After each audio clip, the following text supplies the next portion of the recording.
Welcome to this week's Ben's Market Insights. So much to talk about this week. Clearly, some major macro events going on. So we'll talk about what's happening in Iran this week.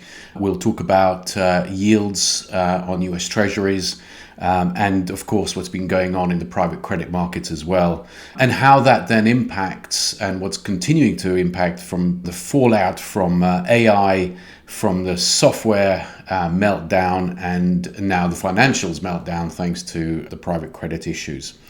If you're enjoying this content, please subscribe to our channel's Ben Market Chat and give us a thumbs up. Thank you very much. Let's have a chat around Iran and what that implication is from a market perspective, at least, not from anything else. So the overall economic impact, assuming that this is a relatively swift exercise, is certainly contained. It shouldn't spill over into real economic issues. But let's kind of think about that from the perspective of, say, the oil price, which today has jumped some 7.5% or so, and likely to stay elevated for some time. Clearly, if it stays elevated for more than 2 to 3 months, then that starts to feed through into gasoline prices in the US and elsewhere, and is going to be inflationary. But nonetheless, keep in mind that this is still less than 20%, certainly less than 15% of the inflation basket. So it would have to be a significant price increase and over an extended period of time. With the same thought in process around logistics and transportation, again, you should see freight rates moving higher through this period, but assuming that, again, that the Straits of Hormuz and the Suez Canal remain functional, that the price increases that we should see on goods and services should be contained. But again, that all depends on, say, the Houthis and what they've promised to do in terms of disrupt the transportation movements in the Straits of Hormuz, and how long it'll take to finish this exercise. Let's think about it from a slightly different perspective and what the implication is for the US politically. Clearly, the administration is stamping its foot in terms of its attempted global dominance. We should see some very interesting strengthening in allegiances in the Middle East and certainly within the GCC, as sadly Iran is now bombing those US depots in many of the GCC countries. Those countries are coming to the help and becoming allied with the US, and by proxy with Israel too. Politically, from a domestic perspective, it probably distracts from some of the local issues around affordability, around ICE raids and immigration. So that could be an interesting sort of ploy by the administration to take the eye off the domestic scenario. But then, having said that, there is clearly a midterm election build-up coming up, and we'll discuss that a little bit later on. And so this exercise is not something that the administration would like to see continue for much longer. What does it mean for China and to some lesser extent Russia? It certainly makes them look relatively impotent. They have cast their disquiet over what's happening, but nonetheless, there really isn't much for them to be able to do from a specific physical perspective. And maybe that then sends the countries that are within their orbits in terms of allies thinking, what happens if the US does something to us? Will China or Russia come to our rescue? And the message is probably not. So quite good from a US perspective in that respect. Clearly, defense spending is on the increase and will continue to be so, both from within the US but outside as well. And we'll see more of that certainly coming through with contracts coming out of the GCC to the US. And all of this assumes that we don't move on to a ground offensive. That would certainly escalate matters significantly. The Iranian standing army is one of the largest in the world, and a ground offensive would be long, would be certainly high in terms of casualties, and not something that the US, I think, would tolerate right now. And certainly I don't believe that the administration would consider anything of the sort at this juncture, which means that if it's not a ground offensive but targeted bombing, then we'll probably see a relatively short period of time when this comes to a halt. In the meantime, markets are clearly taking all this very badly. 10-year yields are well under 4%. And potentially, this has been going on certainly even before the strikes on Iran over the weekend. And that actually does lend itself to allowing Kevin Walsh, when he comes in May, to reduce interest rates and continue the liquidity and expansionary mode within the monetary system.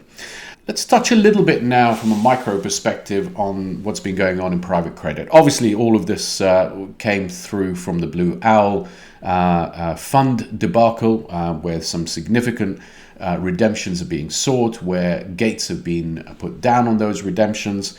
This is the private credit market as a $2 trillion market is relatively opaque, has been growing significantly since the financial sector, the banking sector has pulled out to some extent from this marketplace.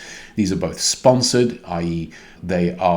loans are made with the collaboration of big private equity firms, or unsponsored, where private credit is facilitated to companies without private equity firm involved.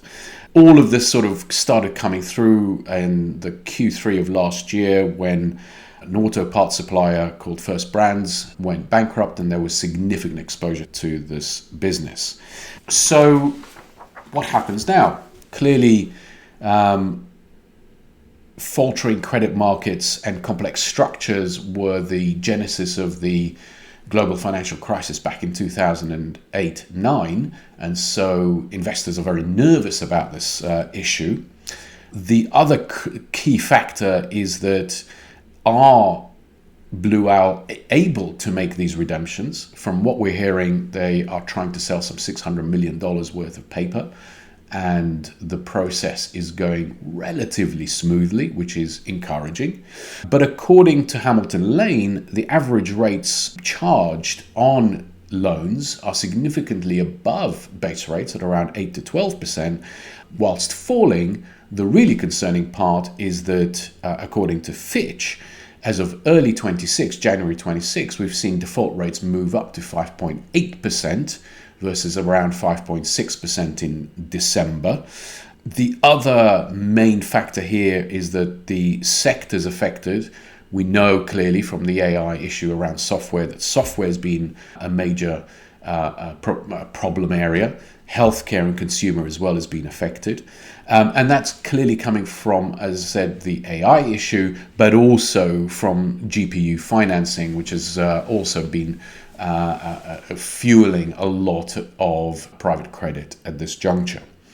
However, I think whilst all of this is very concerning, and certainly default rates rising is a key factor, and the cost of that debt is, whilst falling, is still very high, I think it's very important to keep in mind that the overall credit conditions are loosening. We are going to see further Fed rate cuts, and I think that should create a milder environment for credit. Problem areas are relatively concentrated. So yes, we are seeing some of these software and AI lend borrowers squirming somewhat, but generally the economic conditions are in the private credit markets are stable. There is no general run on private credit funds, but we know that credit is both illiquid, particularly in the sector, and at the same time relies heavily on confidence. And that is currently fraying, and I think it could get serious. But at this juncture, certainly the real economy is not supporting a run on credit. And so I don't think we're in anywhere near the GFC environment. The macro environment is actually a lot better than that. And so if we see a relatively short period of time where this panic starts to dissipate, then I think we start to see some normality coming back to the markets. But no doubt there will be victims at the smaller end of the marketplace. So what does that mean from a market perspective? Clearly AI bubbles software and private credit meltdown, and now concerns over a regional war is weighing heavily on markets. Today, the markets will be down. Clearly, these conditions are not going away in a hurry. I think that generally speaking, the market reaction currently is an emotional one. These are fraying nerves and confidence levels falling.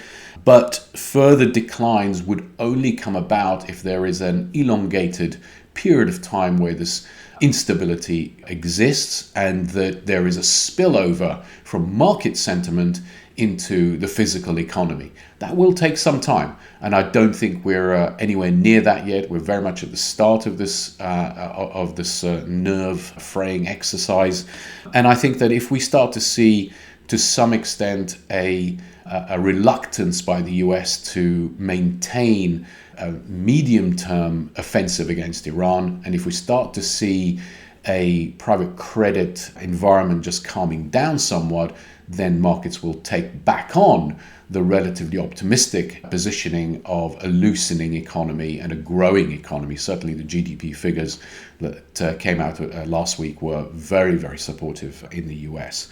The other part, which I said we'd come back to, is around the midterms. We are seeing an administration that's now very, very focused on trying to win the midterms in November.